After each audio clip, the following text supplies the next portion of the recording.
¿Cómo están ustedes? Recuerda que tú estás en mí, yo estoy en ti, por lo tanto nos necesitamos.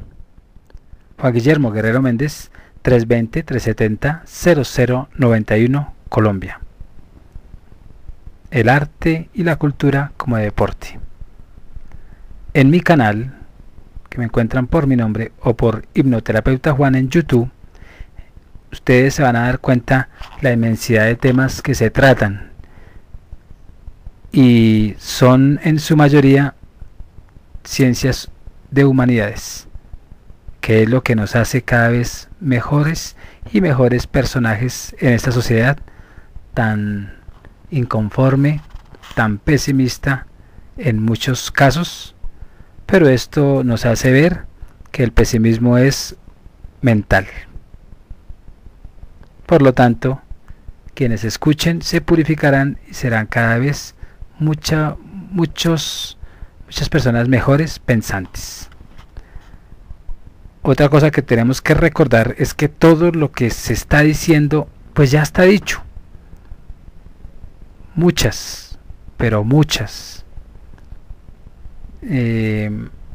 o muchos actores, más bien muchos autores de libros y aún artistas han dejado impregnado en sus obras todo lo que nosotros en toda la vida y en todo el existir hemos buscado para llegar a esa paz y esa felicidad.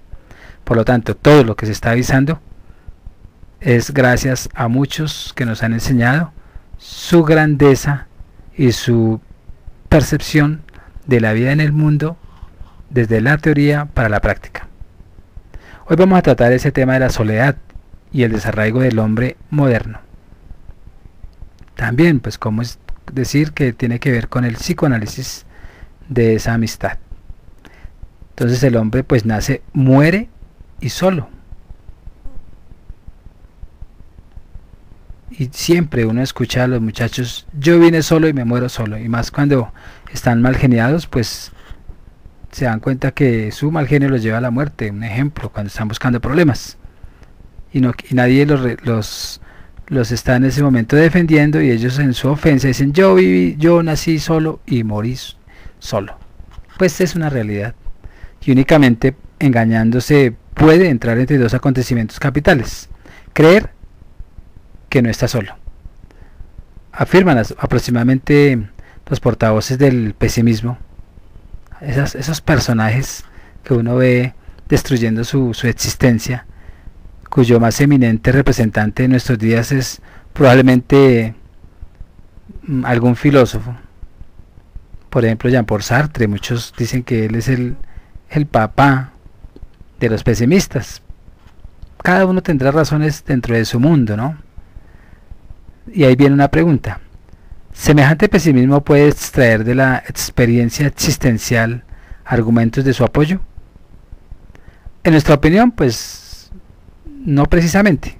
Y en efecto, bastantes niños vienen al mundo rodeados de una ternura y un amor cuya marcas pues se imprime profundamente en su alma y los preserva del complejo de abandono, y a lo largo de la vida y de toda su vida, pese a todas las experiencias decepcionantes que puedan tener después, pues viven en el pesimismo también y tienen todo. Entonces igualmente pues a uno le ocurre ver constantemente moribundos que hasta su último aliento parecían mantener la más intensa comunicación con aquellos a quienes amaban. Y como hablamos en nuestra condición de psicoterapeutas, también muchos no tienen en cuenta lo metafísico, pues sostienen que no se trata sino de comportamientos ilusorios o nacidos de la mala fe, y no significa para nosotros absolutamente nada. Dicho esto, pues no es menos cierto que muchos hombres y mujeres pues se les ha tocado en suerte la más total, ¿cómo decir?, soledad, no solamente de las horas de su nacimiento y de su muerte, sino en todo el transcurso de su existencia en el tiempo. Y esto ocurre en nuestra época probablemente más que nunca, tanto a causa del desarraigo social de un número demasiado elevado de nuestros contemporáneos, como en razón de una toma de conciencia más aguda de esa individualidad y su singularidad por parte de cada uno. Entonces, mientras que la conciencia de pertenencia del grupo social prevaleció en la mayoría de los hombres sobre la de su individualidad, pues no conocieron el sentimiento de abandono, sino cuando algún avatar los separó del grupo social de que formaban parte, lo que sucedía, pese a todo, solo bastante raramente. Entonces, en el actual estado de desarrollo de la conciencia individual, ocurre a menudo lo que a primera vista puede parecer tan paradójico, es decir, que en ninguna parte la soledad es mayor y más penosa que en nuestras grandes ciudades, pero no porque estemos solos, sino porque nos sentimos solos. Ciertamente, pues en ellas uno vive en inmensos edificios y en habitaciones de hoteles donde el menor ruido y todo sonido vocal son oídos por vecinos, donde a menudo pues la menor intimidad se hace difícil, porque uno está hablando con la novia, o de pronto tiene una relación sexual con ella y todo el mundo se entera, porque ya hoy en día hasta las paredes son delgadas y hasta el oído se engrosa para escuchar al otro. Entonces uno se ve zarandeado sin cesar en la batahola de las calles, de los autobuses y aún del metro, por lo menos en Medellín. Muchos son los que se quejan de no poder estar jamás solos, o de no encontrar jamás la posibilidad del indispensable recogimiento. Y lo peor es que por la fuerza de la costumbre, pues muchos hombres y mujeres de esta época pues se han vuelto psíquicamente incapaces de estar solos y por lo tanto de recogerse, de tomar conciencia de su verdadera situación en el mundo. Experimentan la imperiosa necesidad de ir al cine, al café, al baile, a tomar, no porque tengan deseos de ver una película o ir a tomarse una copa o a bailar, sino sencillamente porque la vida lejos de la varaunda se les ha hecho insoportable y no pueden estar un minuto reencontrándose. Durante las vacaciones pues les es absolutamente necesario ir a los mismos lugares donde va todo el mundo, plantar su carpa allá donde ya se encuentran plantadas centenares de otras carpas, aun cuando les sería posible acampar tranquilos no lejos de allí en un lugar más solitario. Parece pues que el hombre jamás ha estado menos solo que en esta época, que si hubiera, pues más bien se ha sentido menos solo que en cualquier época, que si hubiera que compadecerlo pues sería más por su soledad, por su falta de soledad, por su sentir de soledad. Entonces en realidad la paradoja es solo aparente, no hay contradicción entre la soledad psicológica y la ausencia física de soledad. En ninguna parte efectivamente se encuentra el hombre más total y dolorosamente solo que entre la multitud y la, digámoslo así, el bullicio. Los eremitas pues, retirados al desierto en la vida real están infinitamente menos solos que los habitantes de nuestras grandes ciudades, que se codean sin cesar con los buses, con los metros, con las personas, con el ladrón, con todo.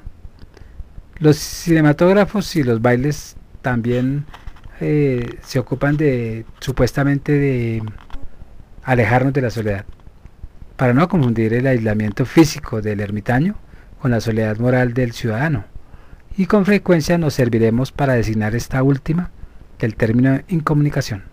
Entonces, para poder poner fin a la incomunicación no basta de ningún modo romper el aislamiento físico zambulléndose en la muchedumbre anónima. Lo trágico en la condición del hombre moderno, lo que constituye su soledad y lo que la construye es la ausencia del diálogo o de comunicación espiritual con el prójimo y aún consigo mismo. El ermitaño en su desierto pues puede comunicarse con Dios por la oración, según él, y por el pensamiento con todos los que le son queridos, según ellos, aún con la humanidad entera.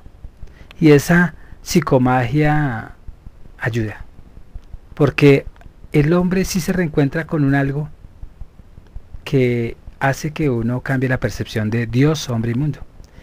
Y si su capacidad de amor pues ha alcanzado las dimensiones de esta, pues el solo, cada persona en su soledad no dialoga, ni se comunica con nadie. Y muchos en su soledad sí dialogan y se comunican con algo. Lo más grave es que a menudo se vuelven radicalmente incapaces de verdadera comunicación existencial, de la que por lo menos conscientemente no experimentan ninguna necesidad. En el curso de mi práctica de psicoterapeuta pues me ha acontecido con frecuencia tener que alentar a hombres que vivían en una total soledad a buscar la comunicación con sus semejantes, porque me parecía el único medio de preservarlos de esa enfermedad psíquica más grave. Bastante, generalmente he chocado con la negativa. El paciente pues declaraba que tenía horror a los demás, que en ninguna parte se sentía más a gusto que cuando podía permanecer solo. Y sin embargo, cada vez que me ha sido dado penetrar más profundamente en el psiquismo de tales enamorados de la soledad, se estableció que inconscientemente sufrían a causa de esta misma soledad, que su sentimiento de infelicidad y su visión pesimista de la humanidad y de la vida pues estaban condicionados por ella, sin ser conscientes de ello. Y es no obstante la comunicación efectiva con los demás, lo que busca casi todos los que llenan los cines, o los bailes, o los cafés, o los lugares para ir a emborracharse, o lugares públicos simplemente. Y los que se llaman misántropos y se encierran en su habitación con la sola compañía de su gato y su canario, reprochan además inconscientemente a los hombres el que no los hayan acogido. Más bien, ellos no se acogieron y se alejaron. Entonces la multitud que se encuentra en los lugares públicos, lejos de favorecer el diálogo y la comunicación, pues los hace en realidad difíciles sin imposibles. Las relaciones que en ellas se establecen entre los individuos son fatalmente superficiales e impersonales, puramente funcionales, como podría ser de esta manera si casi todos los que las forman viven en la inautenticidad, sin saber adquirir conciencia de lo que son ellos mismos, de lo que son los demás y de lo que buscan cuando se acercan unos a los otros. Entonces numerosos jóvenes que se confían a mí pues puntualizan su incapacidad para soportar la soledad, así sea por algunas horas, y para escapar de ella se asocian a bandas que se reúnen los sábados y domingos, y en bandas pasan su tiempo libre y sus vacaciones, y pierden también actividades. No se trata sin embargo de pilluelos, sino de muchachos y muchachas de buena familia, estudiantes universitarios o de grandes institutos. Si pasan largas horas en torno a una mesa de café, no es por el gusto de las bebidas fuertes. Lo más a menudo solo consumen jugos de frutas, ni por ser adictos a la canasta de comida. Es sencillamente para estar juntos. Me he esforzado entonces por saber cuáles son los temas de sus conversaciones, y les he pedido relatos detallados, y pude así comprobar el total vacío de la mayor parte de sus conversaciones. ¿Qué tal? Bien. ¿Y tú? Su vocabulario pues usual es de una pobreza extraordinaria. Es de una pobreza de otro mundo. Entonces al punto de imposibilitar toda verdadera comunicación. La película que han visto es fabulosa, sin que nadie sea capaz de explicar el porqué de este juicio sumario. Se dice también una palabra sobre tal camarada ausente, sobre tal noche pasada fuera de la banda, y eso es todo. No tienen que decir. Generalmente se están separando con la sensación de haber perdido el tiempo, y decepcionados los unos de los otros por no haber dicho nada de lo que realmente importa, solo pendejadas. Pero como no tienen a su alcance ninguna otra comunicación, porque no son capaces ni de leer, ni de aprender a ser críticos, nada, ni a pensar como un filósofo, pues se apresuran a volver a encontrarse lo más pronto posible. Y la mayoría de las relaciones entre adultos pues no valen mucho más. Es verdaderamente espantoso escuchar la conversación de personas cultas en una cena o cóctel. Lo más a menudo no tienen nada que decirse. El éxito de ciertos juegos, como por ejemplo el bridge o el parqués o las damas chinas, pues que se explica sin duda porque proporcionan a la gente la impresión de escapar de su soledad, sin tener que hacer el gasto de la conversación. Pero estos paliativos pues no pueden ofrecer una solución por poco satisfactoria que sea el angustioso problema que se les encuentra y que plantea la soledad del hombre moderno. Entonces la misma familia no es a menudo más que una justaposición de soledades. Se reúnen entre solos y creen conocerse porque están siempre juntos, mientras que en realidad nadie se abre verdaderamente a los demás. Evidentemente pues se quieren, claro, pero con un amor puramente instintivo, muy animal, en el que las facultades propiamente humanas casi no participan, no se comprenden, no sospechan siquiera que haya algo que comprender en los padres o en los hijos, aún en los hermanos y hermanas. La gran mayoría de las, si podríamos decir así, desinteligencias conyugales de que ha tenido ocasión de ocuparme profesionalmente, pues no tenían su origen en la desarmonía carnal, sino en la falta casi total de comunicación de los espíritus. El desacuerdo carnal mismo, como tendremos oportunidad de establecerlo en otro momento, no es lo más a menudo, sino la consecuencia de la falta de comunicación espiritual. Y esta falta se hace sentir tanto más negativamente cuando los seres poseen mayor desarrollo intelectual. O sea, muchos, entre más desarrollo científico, menos espirituales. Y muchos, entre más humanos, o entre las ciencias de humanidades, menos espirituales. Y otros que tienen un mediano conocimiento científico y un mediano conocimiento espiritual, ¿cómo decir? Un mediano conocimiento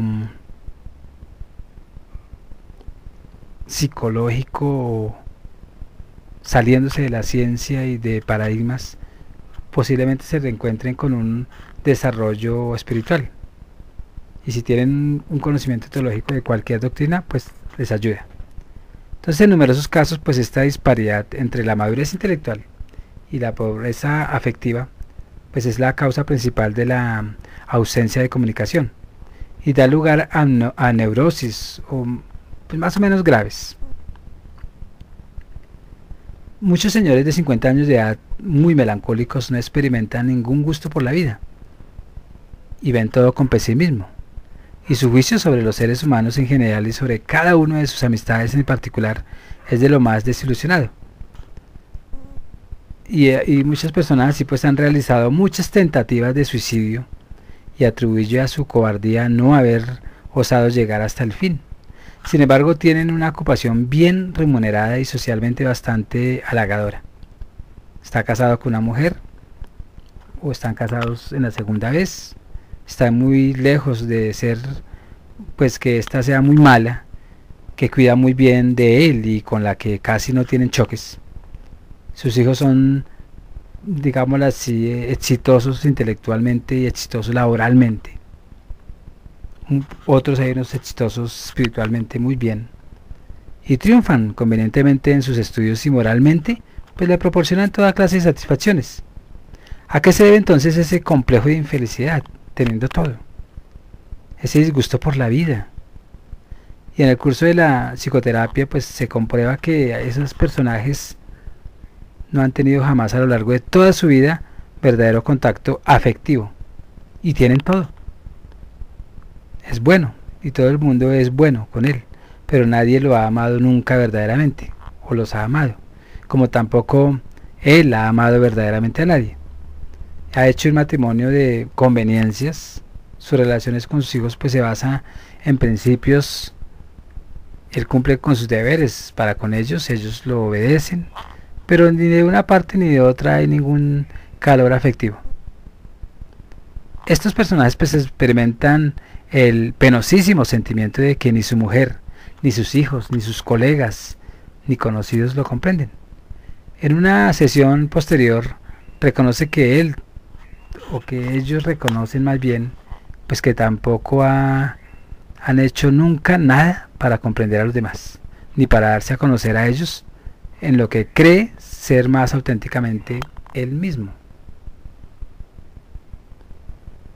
Más aún, hasta una toma de conciencia consecutiva a la psicoterapia es su neurostania, lo que lo ha hecho consultar al doctor. Entonces nunca se le había ocurrido la idea de que las relaciones interhumanas pudieran y debieran ir más allá de la buena armonía. Durante mucho tiempo se había sentido perfectamente satisfecho de su suerte. Cuando finalmente se sintió acuciado por el sentimiento de fracaso y señalado, y siente la desdicha, pues no estableció ninguna relación entre este complejo y lo que él llamaba el salvajismo. Entonces en el curso del tratamiento pues aprendió a dialogar primero con su psicólogo, después con su psicoterapeuta, después con las familias y finalmente hasta con sus colegas. Le nacieron amistades y toda su vida se encontró transformada, así como su concepción del mundo y de la misma humanidad entera. Entonces, dado que el hecho y el carácter nefasto de la extraordinaria soledad del hombre moderno pues parece incontestable, se plantea el siguiente problema: ¿esta situación es irresistible, irremediable o existe siquiera medios de salir de ella? No es posible remitirse a la psicoterapia tan solo después que la gente haya alcanzado pues esos grados, como esos señores que tienen todo y les toca ir a que alguien les impulse el cambio, como el psicoterapeuta. Entonces los umbrales de la desesperación conocida es la respuesta que brota de los análisis sartrianos. Todo hombre que haya sobrepasado la trivialidad cotidiana y haya alcanzado la conciencia de sí, de su para sí, y no podía percibirse sino el solo abandonamiento, percibe solo abandono. Entonces la palabra conciencia sería sinónimo de conciencia desdichada, desdichada justamente porque se sabe la imposibilidad radical de realizar esta comunión con el prójimo que todo ser humano cree. Es la condición sine qua non de su felicidad.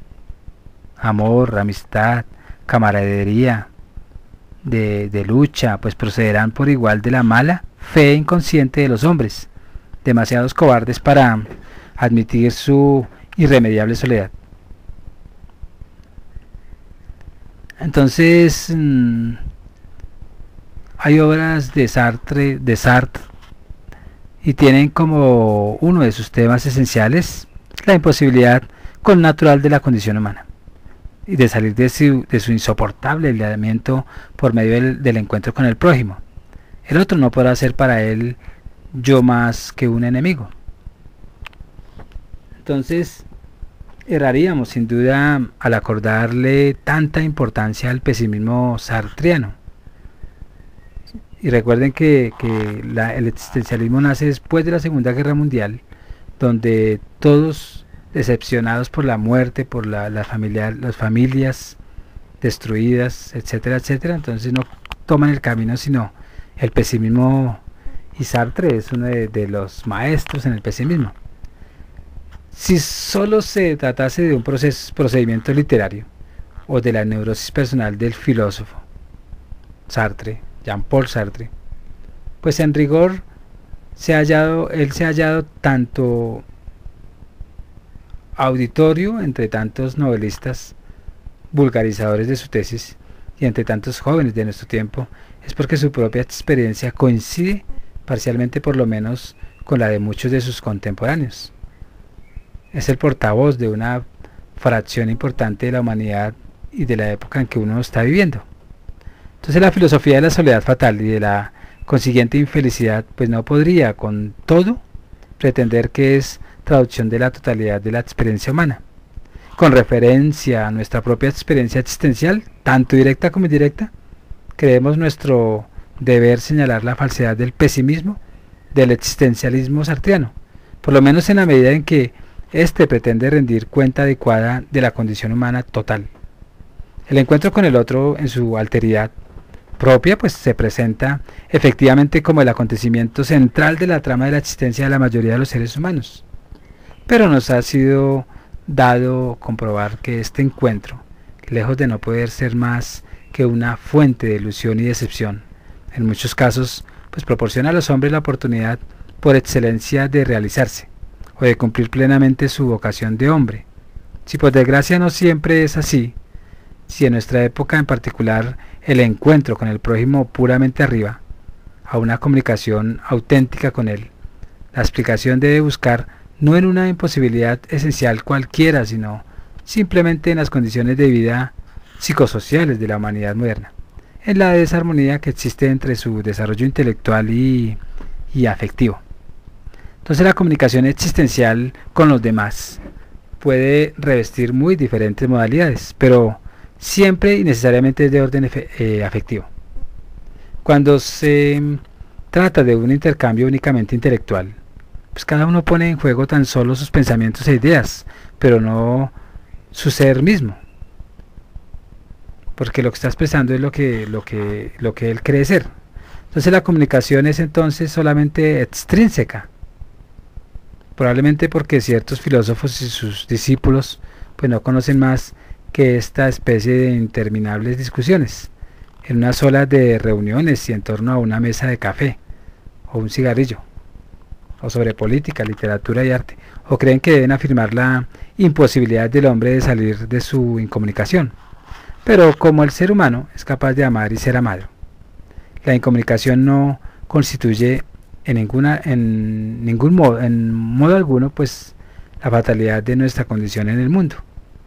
Y la energía afectiva, que se puede llamar líbido en el sentido de Jung, da esta palabra, pues no está ciertamente a disposición de todos los hombres en la misma cantidad ni con la misma calidad.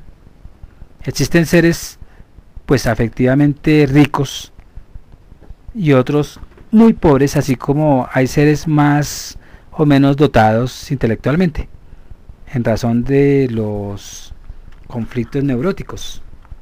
Entonces la energía afectiva puede hallarse fuertemente inhibida o reprimida, aun en quienes inicialmente estaban superiormente dotados, al punto que en algunos casos se tiene razón al hablar de una verdadera atrofia afectiva.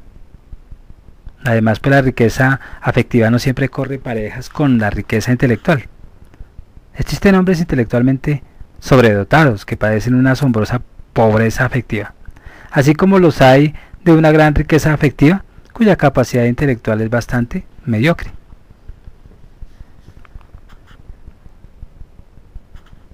Una universitaria que una vez se pronunció, pues se encomienda al psicoterapeuta porque se siente incapaz de amar. No experimenta esos sentimientos fuertes, tiernos y apasionados pues que ella sabe caracterizan al amor, ni por sus copartícipes sexuales, ni por sus padres ni camaradas. Entonces en el curso del tratamiento se comprueba efectivamente que tiene un intenso egocentrismo, sin ser en modo alguno una egoísta, pero el egocentrismo no es en ella más que la sobrecompensación de su complejo de inferioridad o de su falta de confianza en sí misma. Al no amarse suficientemente a sí misma, pues no puede amar a los demás. Pues contrariamente a la opinión corriente, el egocentrismo, lejos de amarse con exceso, se ama poco o nada. Una vez que la psicosíntesis libró a esta universitaria, que no quiero decir el nombre de su complejo de inferioridad, y le dio una confianza normal en sí misma, pues sus relaciones con los demás no tardaron en convertirse en esos vínculos afectivos normales, y se concluyó su soledad. Se acabó.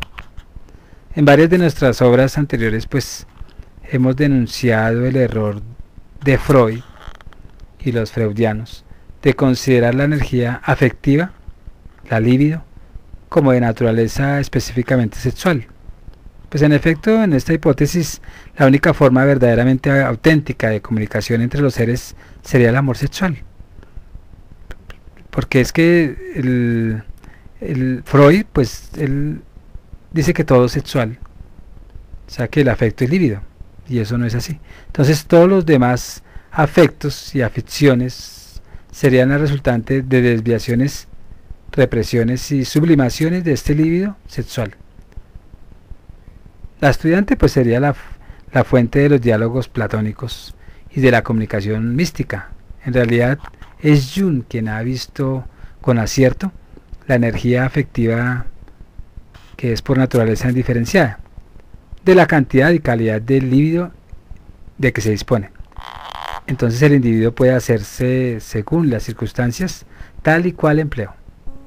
Por lo menos en teoría, el que hace un desgaste demasiado intenso de energía afectiva en el plano de amor sexual, pues ya no dispondrá casi de ella para actividades creadoras, para el servicio de la comunidad o para el amor al mismo Dios.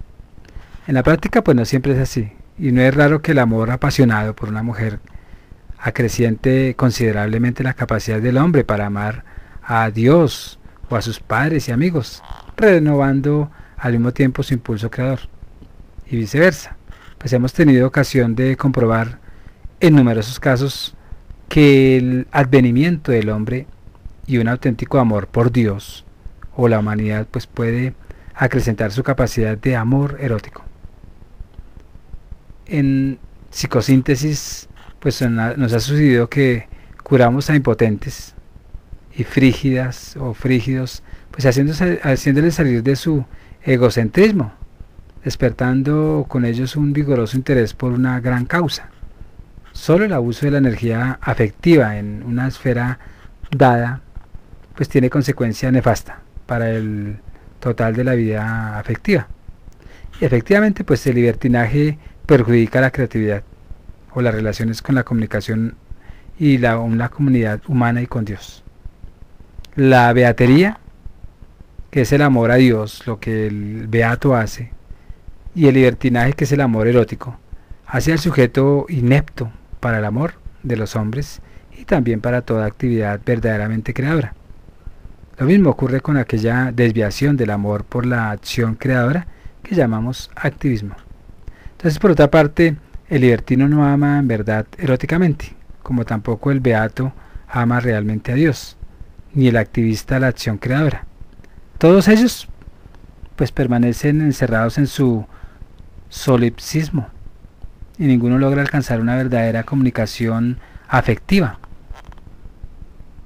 Hace pues algunos años consagramos a un largo estudio al análisis del amor erótico, de toda la miseria y grandeza que encierra, de sus posibilidades de éxito y de sus riesgos de desviación. Sin embargo, la experiencia atestigua que el amor erótico no puede satisfacer plenamente la necesidad de comunión existencial, pues que más o menos oscuramente experimentan todos los seres humanos. No a todos los hombres pues les es dado hallar la compañera erótica adecuada, con quien pueda alcanzar una auténtica comunicación interpersonal. Demasiado a menudo pues parejas sexuales perfectas permanecen cada una encerrada en su soledad. Además existen vocaciones y condiciones de vida inconciliables con la comunicación erótica. Por otro lado, pues en todos los humanos hay periodos de la vida que pues no son propicios para la unión erótica, la adolescencia o la vejez, y por fin, pues aun quienes viven un amor erótico casi perfecto, pues no podían contenerse con él, ya que en estado puro revela una gran fragilidad, y para que dure es necesario pues que se alíe con otras formas de afectividad menos sumisa a las mutaciones de la carne. Entonces, la más universal y en nuestra opinión la más noble de todas las comunicaciones interhumanas, la única capaz de arrancarnos de la soledad, es la amistad. Quien no tenga amigos no podrá tener sino una concepción pesimista de la vida y de la condición humana, cualesquiera sean, y por lo demás las satisfacciones que le ofrezca la existencia. Una verdadera amistad, por el contrario, pues permite disfrutar de felicidad y alegría aún en menos de las peores tribulaciones. Según que uno crea o no en la posibilidad de una amistad auténtica, considerará a la soledad como un desdichado accidente y como la fatalidad de la condición humana. Y no se tratará de conclusiones del razonamiento abstracto, sino de la experiencia existencial.